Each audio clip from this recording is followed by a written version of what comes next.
You're listening to the Youth Critic Podcast on KHZ Network. Find us on Facebook at DecibelUNG Radio and find us on Twitter at DecibelUNG. If you like this episode, please leave a like and comment on our iTunes page at KHZ Network. And now for the podcast.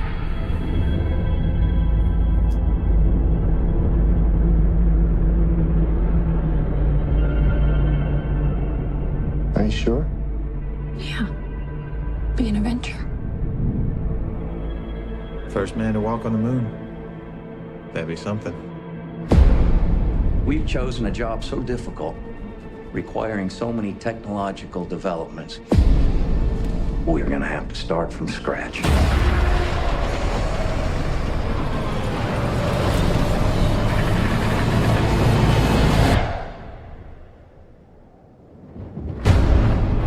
Only after we master these tasks do we consider trying to land on the moon. Neil, if this flight is successful, you'll go down in history. What kind of thoughts do you have about that? We're planning on the flight being successful.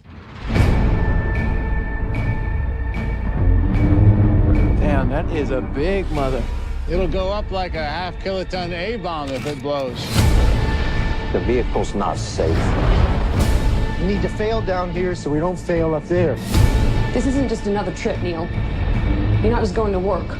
Do you think you're coming back?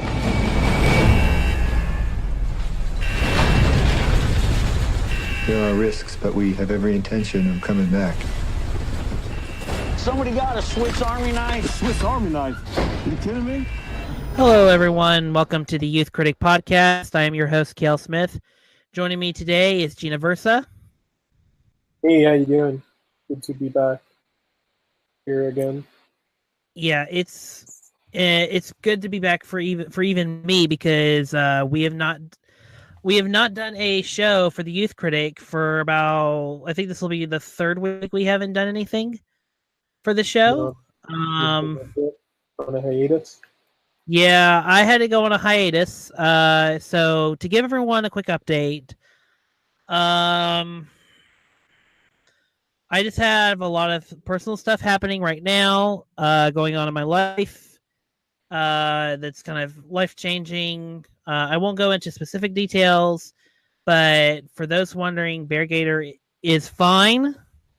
We just did our first practice pre-shoot day for Bear Gator, and we got a good third of the movie in the can already, and it's coming along very well. Nice. So if anyone was worried about that, that's fine. As far as the podcast is concerned, I am getting much more busy with stuff that's not Bear Gator related. Mm-hmm. So everyone just please bear with me. I've had some ideas of doing the show, just do the show twice a month, just do a compilation, but I think, that's not really fair to the show, especially since we've, did this format for so long. So what we're going to do is we're going to just, try and get through maybe two of these and then we have a retrospective coming out later this weekend. So please check that out. I'll talk about that more at the end of this podcast. Mm-hmm. But please, everybody, just, bear with me. We're getting through. And even today we have a surprise. We, Gene and I are reviewing a movie that hasn't even come out yet. So, yep. Not to say that we're skipping over a bunch of movies like Venom or A Star Is Born. We'll get to Venom. We'll get to Venom eventually. We'll get to A Star Is Born eventually.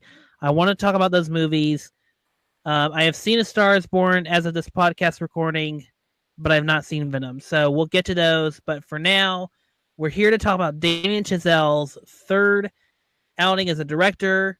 Or I think he did, maybe this is his fourth, but this is his third hit in a row. Mm-hmm. We're talking about First Man. Yes, where no podcaster has gone before. Mm-hmm.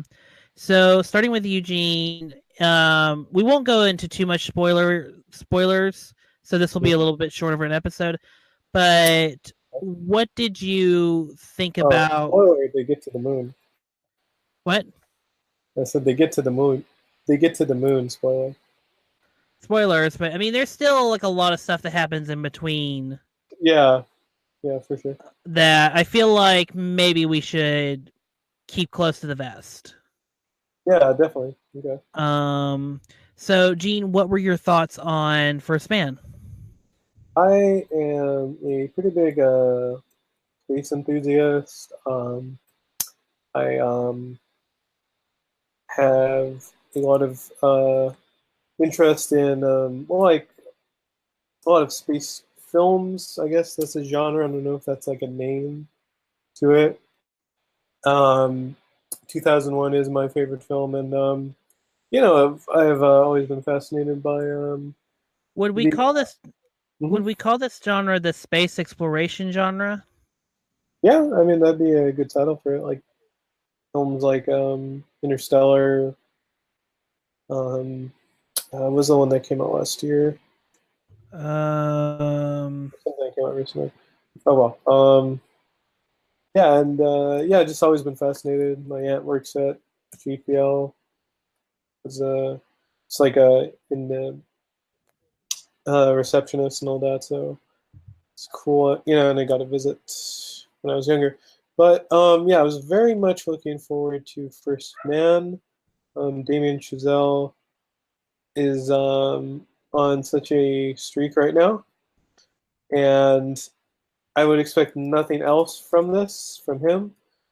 And this was probably one of the films I was anticipating, and just going into it, I didn't expect it to be as somber as it did.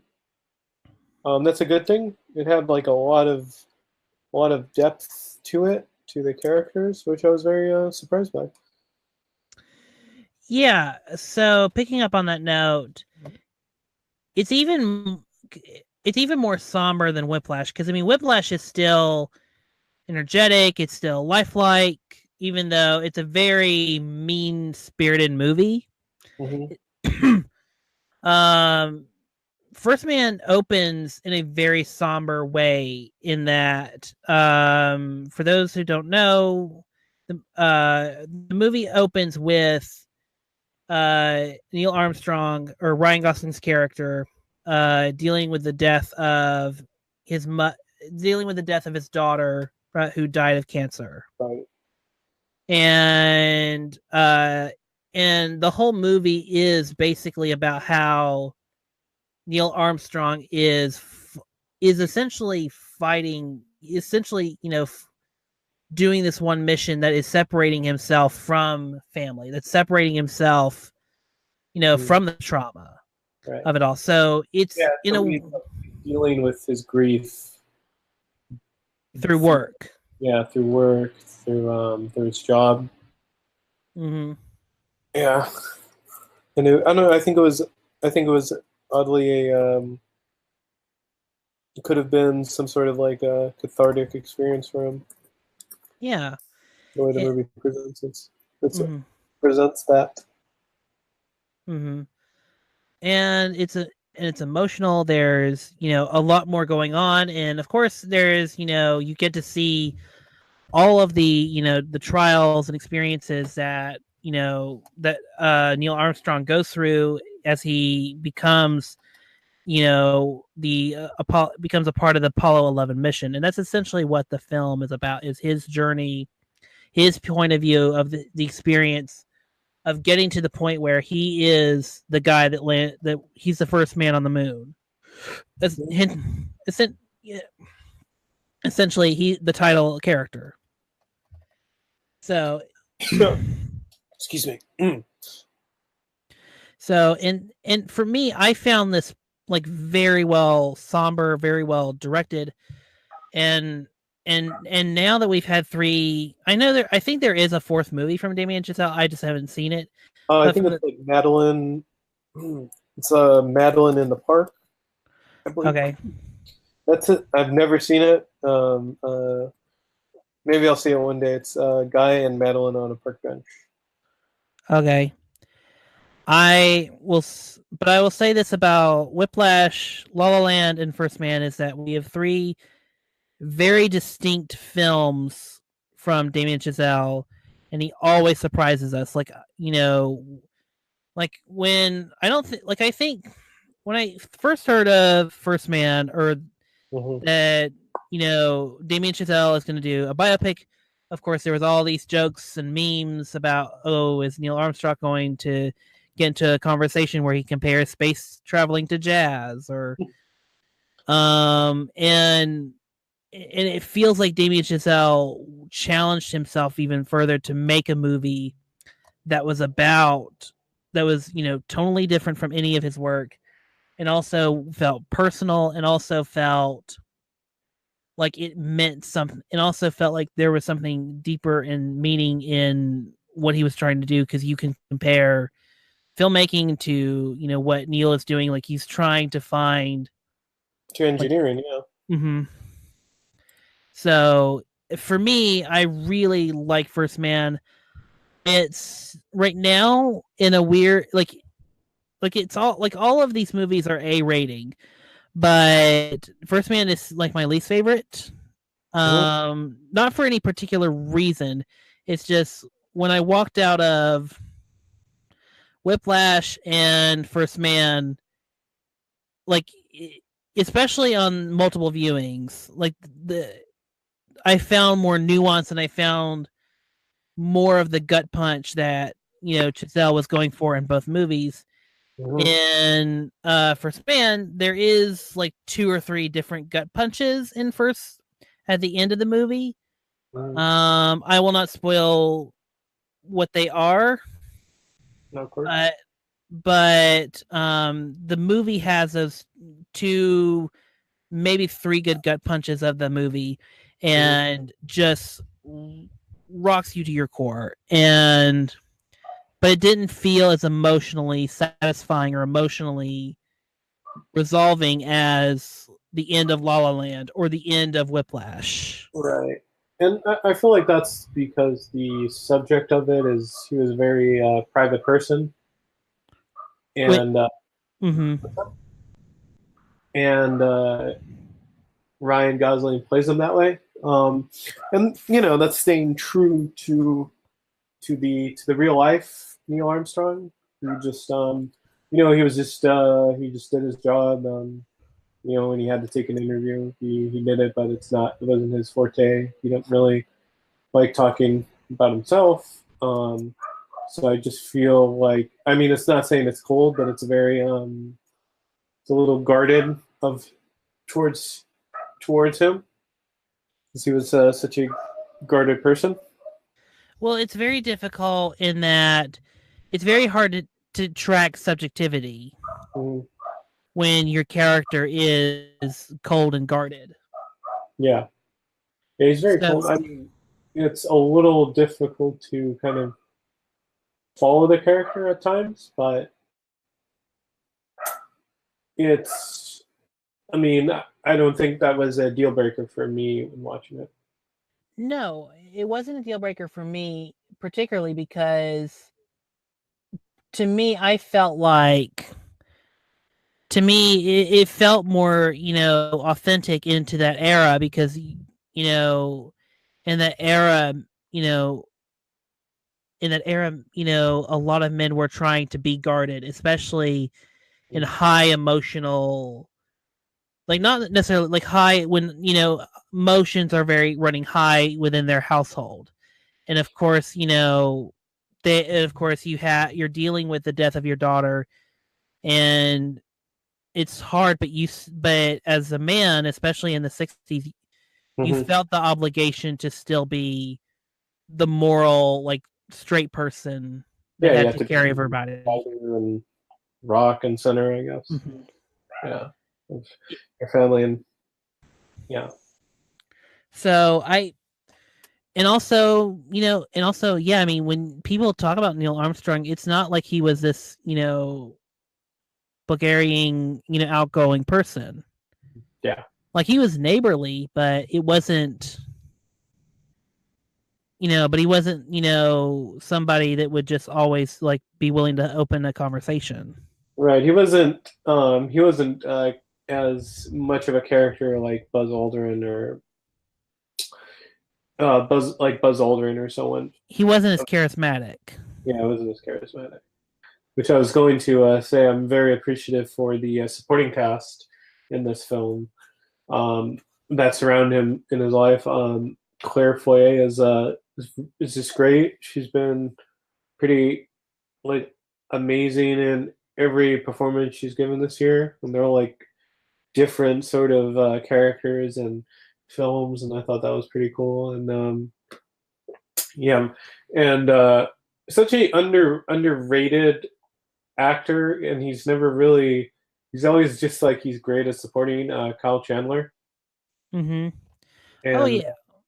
Well, he's kind of playing the same role he was playing in Zero Dark 30, as like the tough, like we have to figure out the impossible to solve. We have to figure out the impossible to do it the impossible, essentially. Yeah, of course. But he's just, he really completes a ensemble cast. He always just complements it in whatever he's in, and yeah, this film he especially does that. Mm-hmm. Yeah, and Jason Clarke is good. Corey Stoll. Yeah, Corey Stoll is great. Patrick. Mm-hmm. Good. Sorry. He captures the man who once punched a moon landing denier in the face because he kept bugging him so well. Captures the spirit of the living spirit of Buzz. So that was pretty cool because of charisma to him. Yeah. Yeah, and going back to Claire Foy, I think her performance is so underrated. Yeah, I mean, I think it's very nuanced and very of the era of how women were expected to be by society, and she just she like has such a great mastery of her craft to portray that person so well, just in her mannerisms and everything. Mm-hmm. But in a way, you get more of the package than you could with Ryan Gosling, because you're seeing her, on the edge of breaking down, because because she knows the risk, and she doesn't want to go through the emotional trauma again of losing another member of her family, but she still is a rock. She still, like Claire Foy plays the wife character in multiple layers. Like she's not just the, take no shit wife. She's, she's the emotional rock, but she's, Claire Foy, I mean, she just plays that role so brilliantly. I think, like, it's so understated how brilliant of that performance is, and how wonderful, like, Damian was able to, channel into her arc, because she's also dealing with, the trauma of it, but she's trying to be the rock. Yes. And by the end of it, you can see how it splinters them. The experiences of how they have been handling, the death of their daughter has splintered them. Yeah, no, exactly. Yeah. Yeah. And I say splintering not in a way that it causes, a rift or a divorce, but there's a visual demonstration of that splintering. Yeah. An emotional distance to them, I would add. Yeah. Yeah. So that's why I just genuinely, and that's really the key things I really love about the movie, other than like cinematography wise. Like, I mean, I love just how like grainy and old fashioned this movie looks. Just old looking this movie looks. Yeah, it's the craft of it is so well put together that it feels like a film from the 60s, like a drama or a drama of that era. Well, and not only that, it feels like a drama that has been aged over time. Like it feels like it's something that has sat in the film cans and something that, because I mean, you and I have seen both demonstrations of what recent 35 or not 35, what recent 16 millimeter movies can do, and you can still get a pretty clear image with a 16 millimeter, with a 16 millimeter film. But the way they go about it, it gives it an authenticity look, and also gives it, a much more, subjective and documentarian look at the experience of it all. Yeah, no, exactly. It's it's very documentarian. It's very fly on the wall. In the way it presents its subjects, and that was a very interesting way to tell the story, because you think it would be this sort of spectacle film, but it is, but it isn't. It is, but it's much more personal and more intimate. Yeah. Yeah.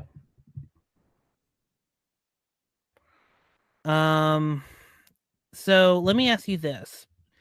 And I don't know if you noticed a great deal, but I noticed a great deal when we were going from 16 millimeter to the lunar sequences in IMAX in the film grain quality. Did you notice that as well? Can you elaborate a little bit more? Like, did you notice the film grain? Did you notice how visually different the lunar sequences were from, the rest of the movie? Oh yeah, it was there was a bit of difference to them. I mean, besides the fact that they were IMAX, but I was just also going to add just the way that sequence is. They have some of the original voices from the recordings from Mission Control. I want to say Mission Control. I can't for sure say it, but it sounds like the original astronauts' voices when they're in a particular landing, in the landing sequence as well. That it feels like they might have spliced that in. I can't confirm that from what I've read, but it sounded like that. And yeah, they really make a spectacle of that sequence. They did, and it looks fantastic. And Gene, I don't know if you saw this on IMAX at all, but I did not. Yeah, I did. Yeah, I did not. Unfortunately, at my screening, I'm gonna see it in IMAX this week, just to have that in my mind. Okay, because I did not see, because my screening in Atlanta also was not in IMAX; it was standard. But even then, I could tell the quality, and it's not like a bad transition. No, it's a very good seamless transition, and of course, the reason to do that in IMAX was to make this, an even bigger monumental moment. And on top of that, you're in a different environment. Oh yeah, of course. You're literally off world. Right. Well, you're off what is familiar into a whole new world. So of course, it works to have the film grain to be a little bit more sharper, to be a little bit more high def, and much more in wider scope. Yeah, and it has it is obviously on the moon, but there's a very otherworldly quality to it, where it is kind of I don't know. I felt it was like this rebirth of Armstrong and his character. Well, it's a rebirth, but also a rite of, not a rite of passage, but I guess you're right. A rebirth would work. Rebirth would work with that. because he's fresh and he's now, being able to, overcome his grief. mm-hmm, Yeah. in a way, yes. But yeah, and I just found the whole experience of First Man just emotional, Mhm. but more subtle than his other movies. Like, you really do have to pay attention to the direction in this movie in order to get like what's happening in every scene. Oh, of course. I mean, and yes, arguably you need to do this for most movies, Mhm. but it helps if you are really like paying attention to what's like happening in the subtext and what's happening in the visual language. Yes. Yeah. Mm-hmm. I would agree. Mm-hmm. So, that's really so. Do you have any more thoughts on First Man? I think it should be seen in the biggest screen possible. It is such a well-crafted film from Damian Chazelle, and really importantly, it honors the legacy and the sacrifice of all the astronauts that put their lives there just for the sake of exploration and science for like the whole world, I guess. Mm-hmm. Well, what I'll say is, to also add to that is, First Man, it's an emotional, intense, but more subtle experience than what you're expecting. And while yes, I agree with Gene, see it on IMAX. If you can find a big IMAX theater near you, that's great. Do it. That's real IMAX, not some IMAX. Yeah. But I would also argue, maybe if you can't find a decent IMAX theater or a decent big theater, see it in Dolby Cinema. See it in a cinema that has really good surround sound. Yeah. Because again, like, Whiplash and La La Land, the sound is so important in this movie, and it's so visceral that you want to be able to catch everything. Oh, of course, yes. Yeah, it's yeah, just the sound makes you it feels as bombastic as a rocket launching would be. Mm-hmm. And the sound adds to that subjectivity of being in there. Yes. So, mm-hmm. So with that, are you good with First Man? Oh yeah, it's in my top 5 of this year. So I'm very very satisfied in it. I don't know if I would put it in my top 10 yet, but I will see this a couple more times and let it soak in a little bit more. But the more I've talked about it, and the more I've seen other people talk about it, and the more I've stewed on it, I just feel like, again, Damian Chazelle is batting 3 for 3 in a row. No, of course. So, and I do recommend it. Please go see it this Friday.